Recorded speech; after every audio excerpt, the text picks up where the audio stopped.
আহকচোন ধুনীয়া এটা বস্তু দেখুৱাম পাকঘৰৰ।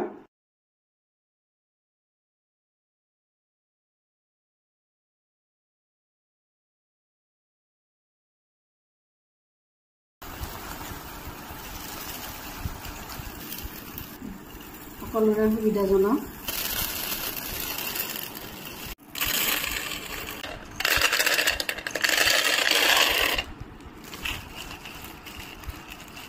এয়া চাওকচোন, এইটো হ'লে আৰু অন্য একো টেমা নালাগে, এইটো ধুনীয়াকৈ ভৰাই ল'ব পাৰে। এনেকৈ ভৰাই দিছোঁ চাওকচোন, এনেকৈ অকণমান পৰিব পাৰে, তথাপিও এনেকৈ ভৰাব লাগিব। এনেকৈয়ে মই আটাইকেইটাত ভৰাই লৈছিলোঁ। ইয়াতে অকণমান আধা কেজিৰো বেছি ধৰে, আধা কেজি হৈও আৰু আধা পোৱামান ধৰিব।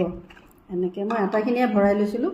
খুব ধুনীয়া কামৰ বস্তু এইটো, আমাৰ গৃহিণীসকলৰ বাবে খুব প্ৰয়োজনীয়, হয়নে নহয় বাৰু ক'বচোন কমেণ্টত। এয়া আৰু পোক পৰুৱা নধৰাৰ কাৰণে এয়া লং, এই লংখিনিও ইয়াতে দিব পাৰি। এয়া এনেকৈ মাজত এই লং দিলে অকণমান পোক পৰুৱাটো খুব কম হয়। এয়া খুব ধুনীয়া এটা গোন্ধ আহে। এয়া চেণ্টটো এনেদৰে মাজত ৰাখিব পাৰিব। আৰু এইখন ঢাকনিখন লগাই দিলে হৈ গ'ল। এয়া এনেকৈ ঢাকনিখন লগাই দিলোঁ।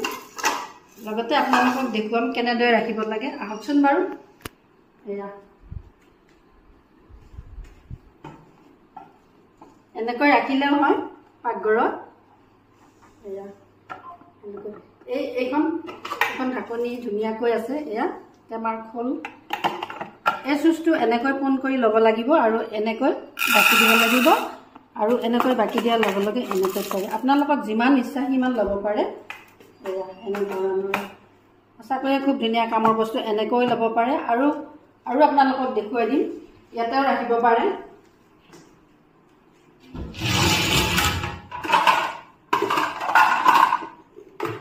এইখিনি আহকচোন। এয়া পোক পৰুৱা নাহিব পাৰে, জেঠিও নুঠিব। আৰু এনেকৈ ৰাখিব পাৰে। ইয়াতো এনেকৈ এখন লগাই দিলে হৈ যায়। খুব ধুনীয়া কামৰ বস্তু নহয়নে বাৰু? জনাবচোন কমেণ্টত। ভাল লাগিলে ভিডিঅ'টো শ্বেয়াৰ কৰিব। এইটো লোৱা এমাহে হ'ল, মই কিন্তু ভিডিঅ'টো উলিয়াই দিয়া নাছিলোঁ। যদি কাৰোবাক লিংকটো লাগে মই ডেছক্ৰিপশ্যনত দি দিম। লগতে শ্বেয়াৰ কৰিব, কমেণ্ট কৰিব ভাল লাগিলে। আৰু আজিলৈ আহিছোঁ, ধন্যবাদ।